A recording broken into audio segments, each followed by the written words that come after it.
Shabbat Shalom. Baruch Hashem, it is Friday, and this time it's Parashat Ki Tavo. Parashat Ki Tavo is a challenging parashat to read.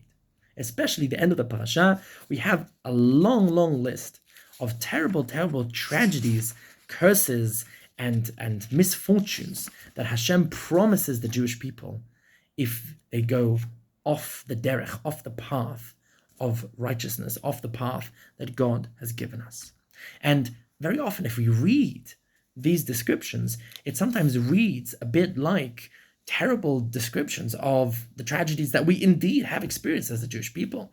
You read these things of children starving of hunger, dying in the streets, and you can't help but think of the Warsaw Ghetto. And you read stories of, and you read in the Parashah, you read descriptions of, kind of the Jews running away from the enemies and hiding and being found and killed in their hiding places. And you could just imagine all of the terrible tragedies that happened to us throughout nearly every single decade of the past 2 millennia. This is very much a prophecy that has come true.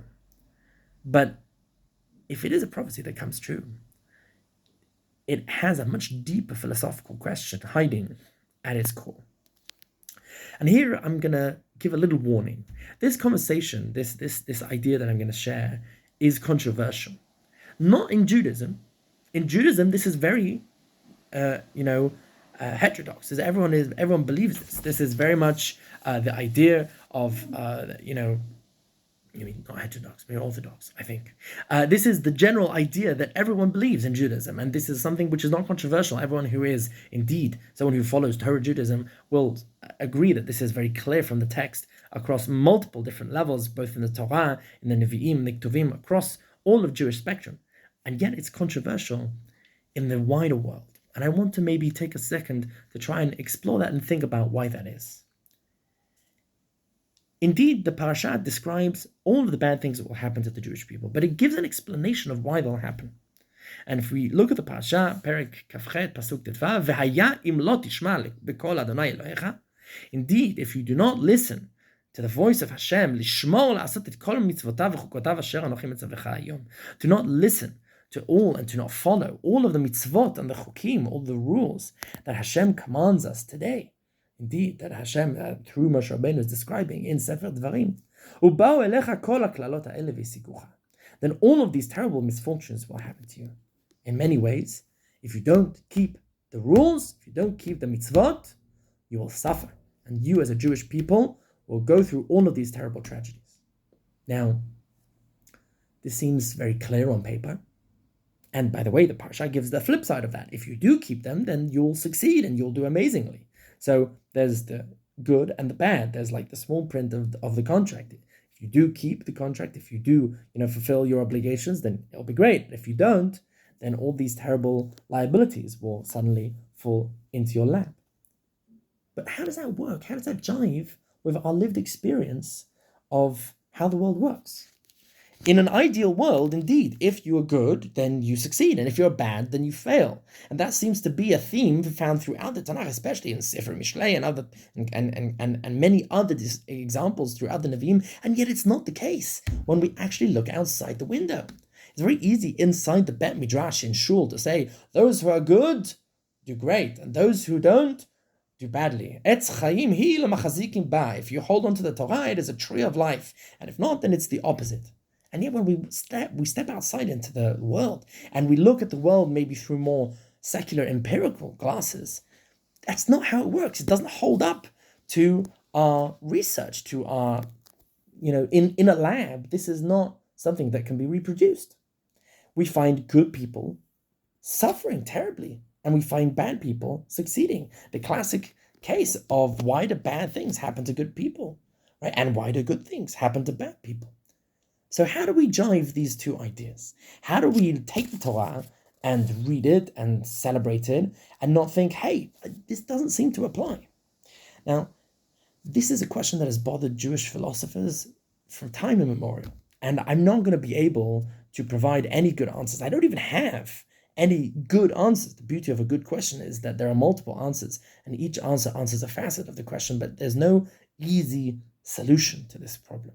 Partially because Zachar va'onesh, here I'm opening brackets, is God's way of running the world. And by definition, we will never understand truly how God runs the world because we are not God. God is infinite. We are finite. There's a certain level of misunderstanding which is built into the system we can never fully comprehend. Right? Hashem says, Ki lo yirani adam v'chai. No one can ever fully understand when Moshe asks, Harini na'it kvodecha, right? When Hashem says to Moses, you'll never truly understand how I run the world. But nonetheless, I think there is one understanding that we can take from this that actually connects to the Yamim Noraim that are coming up, Rosh Hashanah and Yom Kippur. The Torah speaks to us on two levels. It speaks to us on the level of the individual, and it speaks to us on the level of the collective. It speaks to us on the level of Hashem speaks to you, Hashem has a relationship with you, and you have a relationship back with Hashem. Hashem communicates to us through the Torah, and we communicate back to Hashem through Tefillah. Hashem has expectations from you. Hashem wants you to succeed. Hashem takes care of you, and we daven to Hashem, and we, in many ways, try and build on that connection, that relationship with Hashem. And that very much is the theme of Yom Kippur. That is where we stand there and we say, we go through the shopping list, unfortunately, I have sinned in this, I've sinned in that. I need to, work better on my ben adam lechavero, on my ben adam lamakom, on my interpersonal relationships, on my divinity relationships, working on my mitzvot that I'm not keeping. Again, whether they are to do with how I interact with the world, or whether to do with how I interact with Hashem through the mitzvot, Shabbat, Kashrut, and all the other mitzvot that are very much between me and God. That is the focus of Yom Kippur. But the focus of Rosh Hashanah is a focus between God and the collective. And here I think is maybe where the answer lies in our parasha. The parasha indeed is talking to the individual, but mostly it's talking to the collective. When the Jewish people, as a collective, are not on the right path, they suffer. By definition, if you're not on the right path, if you're going in the wrong direction, then you're going in the wrong direction. You're getting further away from your goal, and that is bad for you. And as such, unsurprisingly, if you're going in the wrong direction, then bad things will come from that. It's like a series of dominoes.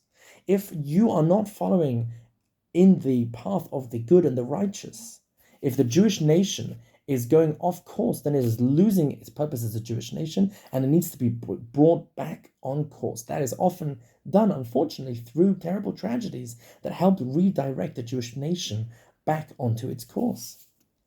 These aren't, by the way, vindictive, God punishing you because I'm angry with you and I'm hateful against you. Rather, each one of these curses is there to try and course direct, to try and bring the Jewish people back on track. And so, when Hashem says, if you as a nation do not keep the mitzvot, i.e., you are going off the reservation, you are going off and forgetting your purpose as a Jewish nation, what God created Jewry for, then by definition, you will suffer.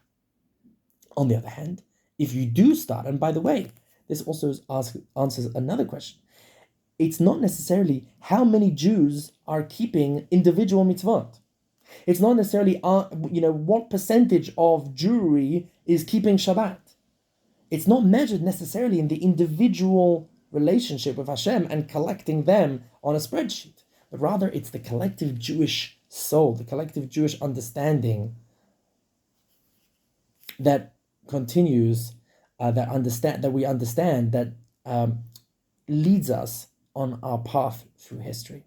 So when Hashem tells us, if you keep the right path, then you will succeed in this parasha, and if you don't, then you will not. That, I think, is very much the question of, as a Jewish nation, are we on the right path, or are we not on the right path?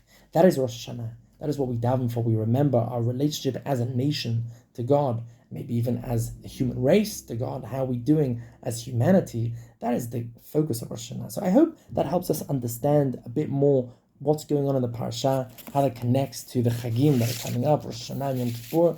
And again, if there are any questions or ideas that you'd like to share back with me and continue this conversation and discuss and challenge, I very much encourage you. Feel free to leave a comment. Feel free to be in contact with me. And Be'ezrat Hashem, I wish us all a Shabbat Shalom.